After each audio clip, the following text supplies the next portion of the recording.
Que a graça do Senhor Jesus e a paz, que excede todo entendimento, possa reinar em nossas vidas, aqui na igreja, e também a você que está nos assistindo aí pela internet, né?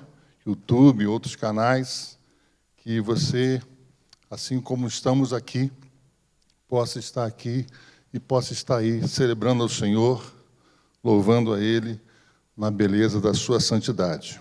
Amém?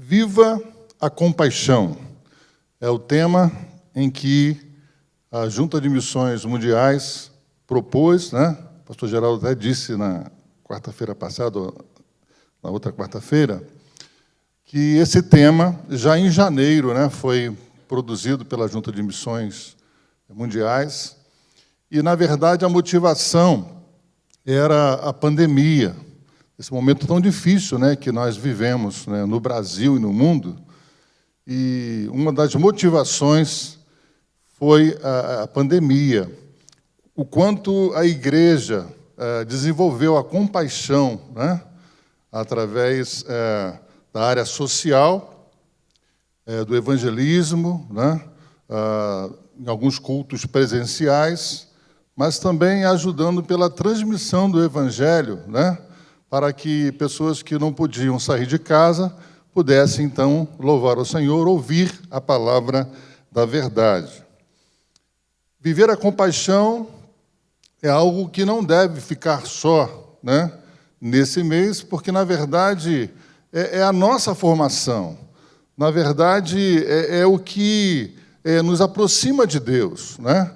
Fomos alcançados, né, pela compaixão de Cristo e, na verdade, nós temos que compartilhar, né, com os outros essa compaixão, viver na integridade essa compaixão. Eu queria, com todos aqui, refletir: viva a compaixão, pregue a palavra. Porque, na verdade, está tudo inserido, o viver a compaixão, pregar o Evangelho. Marcos, capítulo 6, versículo 34, e aí talvez o irmão vai dizer: poxa, o pastor pregou no domingo sobre esse texto, o pastor Geraldo na quarta-feira pregou também sobre esse texto, e, na verdade, irmãos, é inesgotável a palavra do Senhor.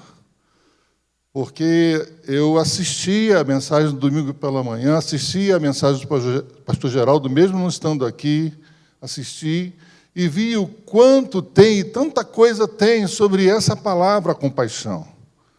Como mostra nesse texto da multiplicação, como isso é demonstrado. E eu queria compartilhar com os irmãos apenas o versículo 34 de Marcos 6, que há uma palavra aqui, irmãos, que tem um significado muito grande e que, claro, que foi pregado o texto e todos nós ouvimos sobre a multiplicação, a gente pensa na alimentação, mas também foi nos falado de outras circunstâncias. E aqui, eu pego uma palavra aqui fundamental, que dá como base ao que eu estou falando e vou falar nessa noite. E Jesus, saindo, viu uma grande multidão e teve compaixão deles, porque eram como ovelhas que não têm pastor. E começou a ensinar-lhes muitas coisas. Eu quero ficar com esse finalzinho aqui. E começou a ensinar-lhes muitas coisas. Ainda dentro desse sentimento de viver a compaixão, nós ouvimos aqui em alto e bom som, os irmãos estudaram, né, sobre essa palavra, e sabe que se trata de um sentimento piedoso, de simpatia para com a tragédia de outrem, acompanhado do desejo de minorá-lo, de diminuir, né, a tragédia que está sobre o semelhante. Queridos, quando nós olhamos aqui, nesse versículo, nesse texto todo, mas nesse versículo especialmente, nós vemos que, quando Cristo olha para nós, Ele nos olha como pastor, nos olha como Salvador, nos olha como Senhor. E olha como precisamos da compaixão de Jesus e como devemos levá-la a outros. Olhar para o texto e ver que Jesus se compadeceu, olhou para aqueles homens que o acompanhou, e então começa a ensinar, e vê que eles estão como ovelhas sem pastor. É a mesma situação, o mesmo sentimento que devemos ter quando olhamos para outras pessoas que não foram alcançadas ainda pelo Evangelho, ou que estão vivendo uma situação difícil, e termos, então, compaixão por essas pessoas. Na semana passada e na retrasada, teve algumas notícias, e dentre tantas coisas ruins que a gente vê nas notícias, eu assisti e aí pontuei duas notícias importantes para nós, não como batistas, mas como povo de Deus, como a compaixão é algo que está em nós. A PIB de Curitiba recebeu um grupo lá, dos ucranianos, refugiados aqui no Brasil, e o pastor Piragini, ele deu uma entrevista e disse do acolhimento de que essas pessoas teriam lá na igreja e depois em outras igrejas também envolvidas nesse projeto. Ou seja, uma compaixão com gente que, na verdade, é bem distante de nós, mas que, vivendo numa situação tão difícil, migraram para o Brasil e aqui foram acolhidos. E a televisão, e era a Rede Globo dando a notícia, mostrando lá o pastor da Igreja Batista abrindo as portas e amando a igreja, amando aquelas pessoas que estão vindo de outro país. Também lá em São José dos Campos, o pastor Carlitos recebeu também um grupo de refugiados, mostrando uma total compaixão. A igreja abrindo o coração e recebendo esses nossos irmãos para ajudá-los e também para compartilhar a fé. Não diferente a nossa igreja, irmãos. Quantos projetos, quantos acolhimentos nós estamos vivendo aqui, independente da campanha ou não, mas vivendo essa compaixão. Quantas coisas podemos colaborar e estamos ajudando outras pessoas a viverem também esse compartilhar, essa compaixão, o amor de Cristo que chegou a nós estamos levando a outras pessoas também. Ao analisar a palavra simpatia, que é oriunda da palavra compaixão, nós chegamos em dois significados no grego, no original. Há dois significados, o primeiro significado é colocar-se no lugar do outro, sentir na pele, e seria a palavra simpatós. Jesus, Ele está conosco em todas as nossas crises, dificuldades. E, literalmente, aqui, Jesus sente na pele a dificuldade daquelas pessoas que estavam cansadas, elas estavam com fome, e Jesus, então, ele as vê como ovelhas que não têm pastor. É o olhar de Jesus. Mas também a palavra simborfez, que quer dizer sentir lá no profundo, nas entranhas. É um sentimento de uma compaixão que mexe lá no coração, mexe lá no interior, tudo aquilo que Jesus sentiu por essas pessoas. Essa palavra também ela é utilizada na parábola do filho pródigo, quando o pai que avista lá o seu filho que está voltando para casa e no caminho Ele está voltando, então diz que o pai se moveu em íntima compaixão. Ele correu, abraçou seu filho e beijou. É importante destacar isso, porque o sentir na pele, sentir o que o outro está sentindo, e também se comover, leva também à ação. Porque não adianta ter só compaixão, né, de um sentimento e não poder tocar, não poder doar, ajudar literalmente as pessoas. A ação, queridos, de Jesus na cruz é o exemplo de toda a compaixão que nós temos que compartilhar com outras pessoas. E é o sinal da cruz. É a compaixão que chegou até nós por Jesus. E é a compaixão que nós vamos espalhar para com os homens também. Esse é o tema. Mas eu fiz aí, e descobri aí no versículo 34, de que compaixão tem tudo a ver com pregar a palavra, anunciar o evangelho. Porque, queridos, a maior tragédia da humanidade não é a fome. A maior tragédia da humanidade não é a escassez. A maior tragédia da humanidade é se perder e ir para o inferno. É não ter uma vida abundante em Cristo, garantindo a salvação em Cristo Jesus. Por isso que a pregação aqui é algo que está dentro, né, de ser compassivo, de ter compaixão.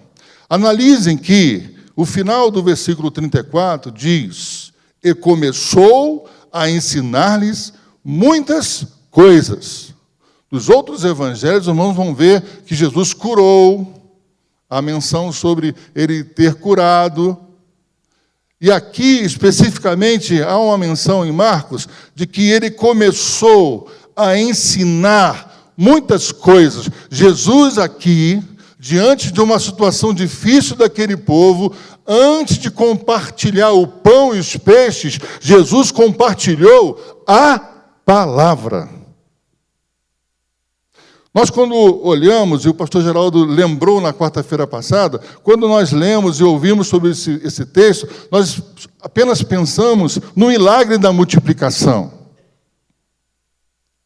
Mas nós precisamos ver esses detalhes no texto. E o detalhe aqui é que Jesus, então, olha para eles como ovelhas que não têm pastor e começou a ensinar, começou a pregar. E eu posso, irmãos, imaginar que agora, com esse sentimento de compaixão, no sentido total da palavra, Jesus, então, de uma forma integral, ele começou a ensinar, começou a pregar muitas coisas. E é certo que Jesus pregou sobre o plano da salvação, que ele representava. Jesus pregou sobre a condenação que estava para eles, mas que se eles o aceitassem como Senhor e como Salvador, eles se livrariam da maior tragédia, que não era a fome, mas sim o afastamento de Deus. Então, o ensino, a palavra, eles são precisos. E é preciso que a igreja leve a palavra, fale de Jesus. Jesus é o pão da vida. Muito mais do que a fome, Jesus, ele traz, então, algo bem melhor, que é a salvação, que é a vida eterna. Então, viver em compaixão está totalmente incluído, envolvido em prega a palavra, pregar a palavra. Por quê? pregar a palavra? Em primeiro lugar, porque é a missão deixada por Jesus. Porque é a missão deixada por Jesus. Veja comigo em Mateus, é um texto conhecido, Mateus capítulo 28, versículo 18 e o versículo 20. Mateus 28, versículo 18, versículo 20. E chegando-se, Jesus falou-lhes, dizendo: é-me dado todo o poder no céu e na terra.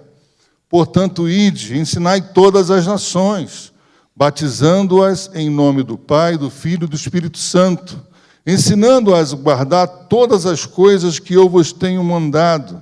E eis que eu estou convosco todos os dias até a consumação dos séculos. Amém. É a missão dada por Jesus, pregar a palavra.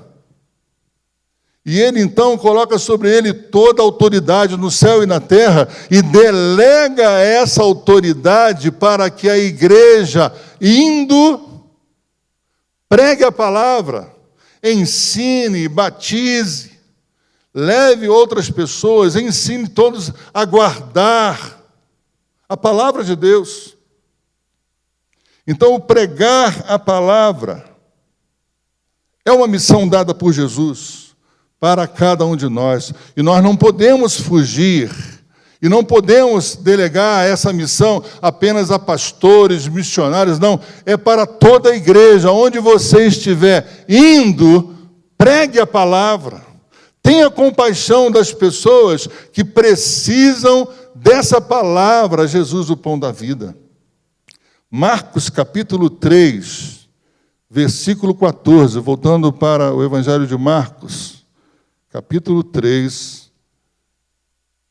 versículo 14, que nós vemos: e nomeou 12 para que estivessem com ele e os mandasse a pregar. Jesus chama os discípulos para estarem com ele, aprender com ele, ter uma intimidade com ele, e a partir daí mandá-los pregar a palavra em todo tempo. E essa intimidade, queridos, nós não podemos perder.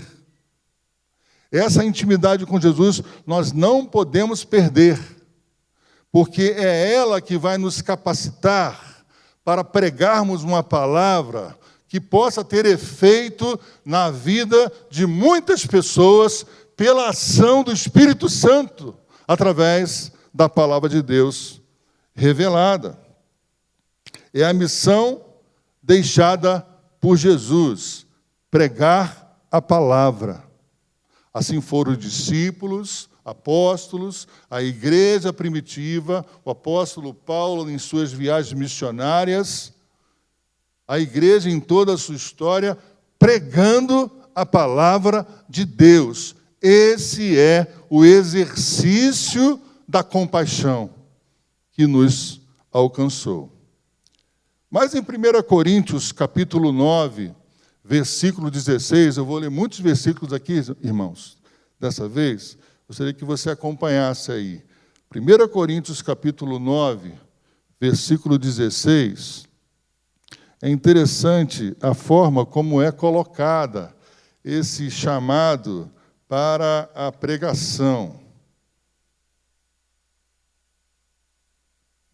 E Paulo vai dizer aqui sobre esse chamado para pregar o Evangelho.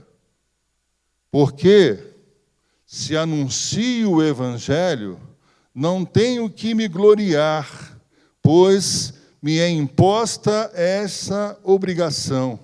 E ai de mim, se não anunciar o Evangelho. Olha que coisa, irmãos. Olha que palavra do apóstolo Paulo. se colocando à disposição de pregar o Evangelho e não se gloriar por isso. Pregar o Evangelho. Paulo ele está totalmente tomado pela missão deixada por Jesus, usado por Jesus, pregar o Evangelho. Foi um grande pregador. Quantas pessoas conheceram a Jesus através do apóstolo Paulo? Quantas nações, países, tribos conheceram o Evangelho através do apóstolo Paulo? Porque se anuncio o Evangelho, não tenho de que me gloriar, pois me imposta essa obrigação, e ai de mim se não anunciar o Evangelho. Será, queridos, que nós poderíamos ler esse versículo como sendo da nossa vida? Será que poderíamos fazer assim? Será que somos impelidos a pregar o Evangelho, a falar de Jesus, a olhar e ver que as pessoas vivem a maior tragédia de suas vidas, a perdição? Será que isso não nos leva a ter o desejo de pregar a palavra em todo o tempo? São perguntas que precisamos fazer e respondê-la. Pregue a palavra, em segundo lugar, porque devemos aproveitar o tempo e as oportunidades. Pregue a palavra, porque devemos aproveitar o tempo e as oportunidades. 2 Timóteo, capítulo 4, versículo 1 e versículo 2, por favor, se você não tem aí, claro, está sendo exibido aqui, mas acompanhe comigo essa leitura. O apóstolo Paulo, escrevendo a Timóteo, seu filho na fé, olha o que ele diz: conjuro-te, pois, diante de Deus e do Senhor Jesus Cristo, que há de julgar os vivos e os mortos na sua vinda e no seu reino, que pregues a palavra, instes a tempo e fora de tempo, redarguas, repreendas, exortes com toda a longanimidade e doutrina, que pregues a palavra, instes a tempo e fora de tempo. Essa palavra tempo aqui usada nesse texto, irmãos, é a palavra kairos. E aqui, pela primeira vez nessa circunstância, fala de tempo e fora de tempo, ou seja, fala de kairos e akairos. É o tempo oportuno e um tempo inoportuno. É interessante que Paulo ele está escrevendo a Timóteo e está dizendo para Timóteo: Timóteo, o tempo é muito curto. A perseguição vem. Há muitas pessoas para ouvirem o Evangelho. Então, Timóteo, pregue a palavra, insta tempo e fora de tempo. E aí você vai pensar, será que pregar a palavra aqui, num tempo inoportuno, ou seja, é você, quando a pessoa não quer ouvir a palavra, você ainda pregar a palavra? Seria isso que Paulo está dizendo aqui? A pessoa está lá vendo o jogo daqui a pouco, não sei, né, o jogo do Fla-Flu, e você, né, vai lá e bate lá, olha, eu quero falar de Jesus Cristo, e a pessoa lá, o flamenguista principalmente, né, está ligado lá. O Fluminense não esquenta muito não, né, mas, enfim, está ligado. E aí você está lá, não, Jesus salva. Ele não quer saber disso, ele quer saber se o Flamengo vai ganhar ou não. A parte aqui não é que Paulo está dizendo para Timóteo para incomodar pessoas, porque a palavra não é para as pessoas, a palavra é para Timóteo. Timóteo, prega a palavra, insta a tempo e fora de tempo. Timóteo, pregue a palavra, mesmo quando isso foi inoportuno para você. Mesmo quando você não tiver condições, Timóteo, pregue a palavra, se esforce. Está vindo um tempo de perseguição, as coisas estão difíceis, pessoas estão morrendo sem Jesus. Timóteo, mesmo que não haja disposição, que haja disposição, então, pregue a palavra, insta a tempo e fora de tempo. Irmãos, e não é difícil de entender isso, porque esse termo, kairós e akairós, eles são usados 3 vezes só na palavra do Senhor. Esse termo é usado na palavra do Senhor, relacionado à oração, ou seja, você tem que orar em todo tempo, ou fora de tempo, você tem que orar, orai sem cessar, kairós e akairós. Também é relacionado à santificação. A santificação é algo que você tem que perseguir em todo o tempo da sua vida cristã. Mesmo que o seu eu diga não, você tem que se colocar diante do Senhor e buscar essa santificação. É a tempo e fora de tempo. Então, 3 palavras: oração, santificação e pregação.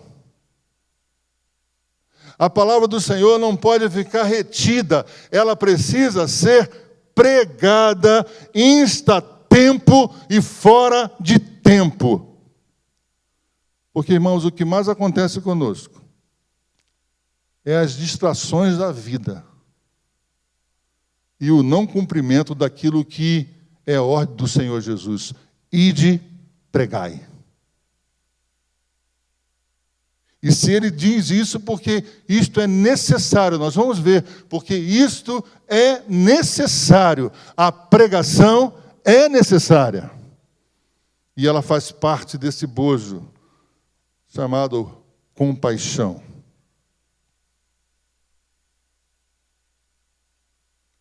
Lucas capítulo 8, versículo 1. Por favor, irmãos.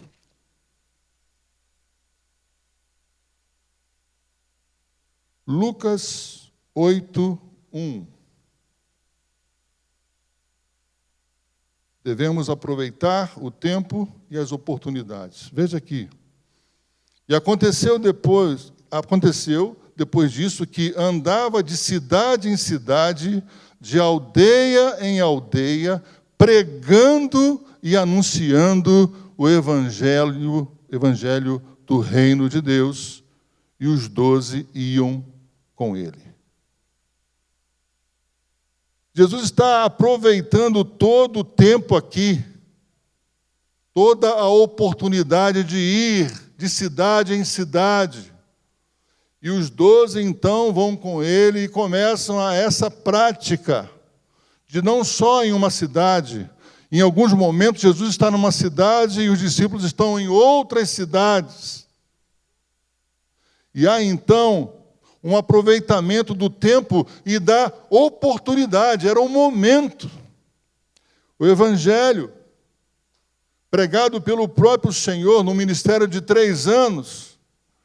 Então, havia de se otimizar o tempo e buscar outros lugares e oportunidades para pregar o Evangelho. Os irmãos vão ver nos Evangelhos Jesus usando de todas as oportunidades. É no casamento, é no funeral, é no compartilhar o pão. Jesus, então, prega a palavra. E ele, então, vai induzir os discípulos e toda a igreja, até nós, a pregarmos, porque devemos aproveitar bem o tempo e as oportunidades.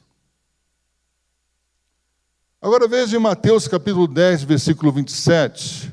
Os irmãos não se cansem. Mateus 10, 27. E é interessante também, irmãos, esse versículo, Mateus 10, 27.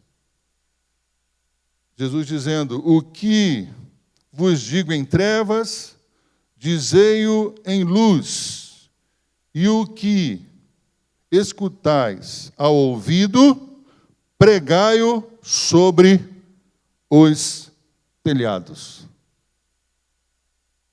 É interessante, porque até há uma igreja evangélica que usa muito esse termo, né? Pregadores do telhado.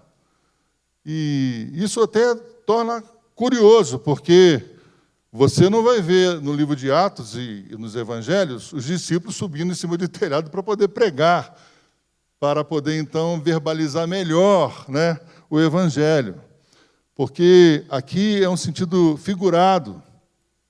Jesus está dizendo, ó, nesse tempo que eu estou falando com vocês, nesse tempo de comunhão, o que fala a vocês ao ouvido, vocês devem propagar. Vocês devem tornar isso notório a muitas pessoas. Então, pregar sobre os telhados é exatamente pregar para muitas pessoas. É alcançar pessoas através da pregação. Pastor, qual seria, então, um exemplo hoje da igreja, nossa igreja, pregando sobre o telhado? A própria internet, irmãos. Esse veículo maravilhoso que nós recebemos, e que até foi matéria do encontro de pastores no sábado, né?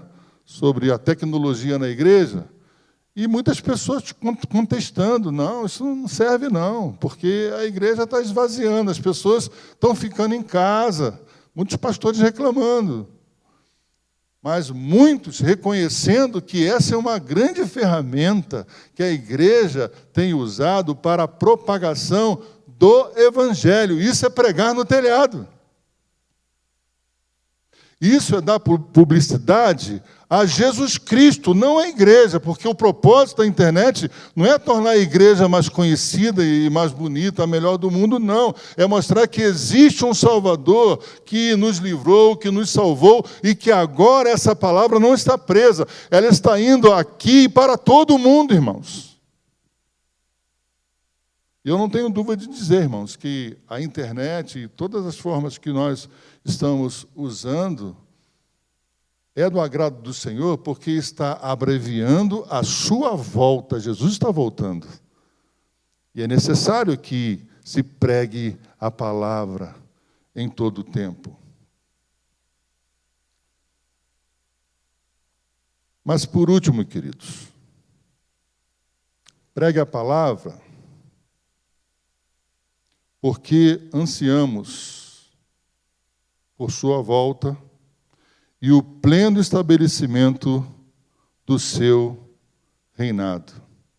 Mateus capítulo 24, versículo 14.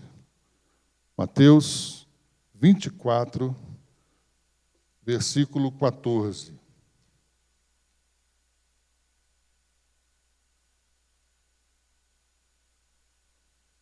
Diz assim a palavra do Senhor: e este evangelho do reino será pregado em todo o mundo, em testemunho a todas as gentes, e então virá o fim.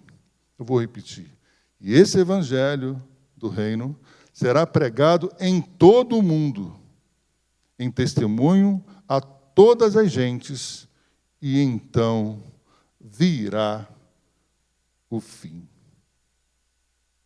Aqui, irmãos, está uma das promessas mais apreciadas da Bíblia e um desafio que Jesus, então, coloca, porque ele está falando da sua volta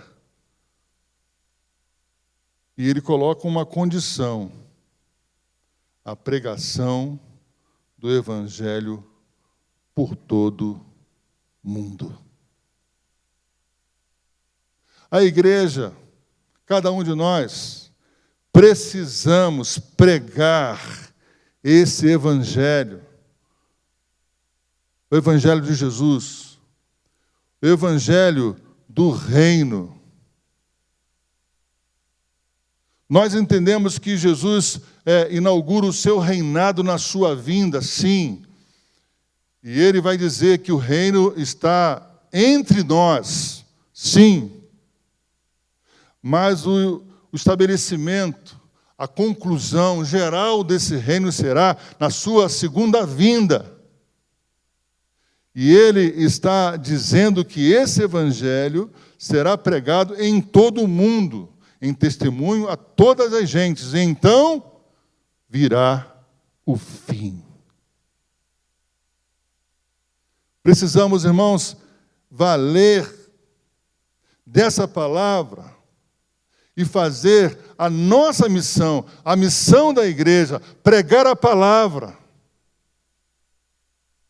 Isso aproxima, então, a volta de Jesus Cristo, que alguém disse que é nessa geração, mas a gente não pode dizer assim. Mas que para nós, há então essa ordem, pregar a palavra, viver esse reino e a expectativa de que Jesus voltará. Essa é a mensagem. E isso precisa colocar em nossos corações, irmãos, essa compaixão ligada a essa pregação da palavra. É preciso pregar. É preciso anunciar. É preciso dizer para todos e com olhar, com compaixão, em todo o tempo, falar da salvação de Cristo Jesus. Falar de que Ele é o pão da vida. Queridos, a igreja não é o caminho. A igreja mostra o caminho. E nós sabemos bem quem é o caminho. Jesus Cristo, o Senhor, o Salvador. Aquele que nos tomou pela sua compaixão, mas que requer de nós que nós olhemos para outras pessoas e tenhamos também esse olhar em que veja que essa pessoa precisa do pão da vida, precisa da salvação, precisa desse livramento. E nós, cheios da presença de Deus, do próprio Espírito Santo, então, que possamos fazer isso, abrir, pregar em todo o tempo, porque isso e para isso, foi para isso que nós fomos chamados. Que Deus, então, nos abençoe nessa noite e guarde em nossos corações a sua palavra e que possamos reverberar essa compaixão através da pregação do Evangelho do Senhor Jesus. Amém.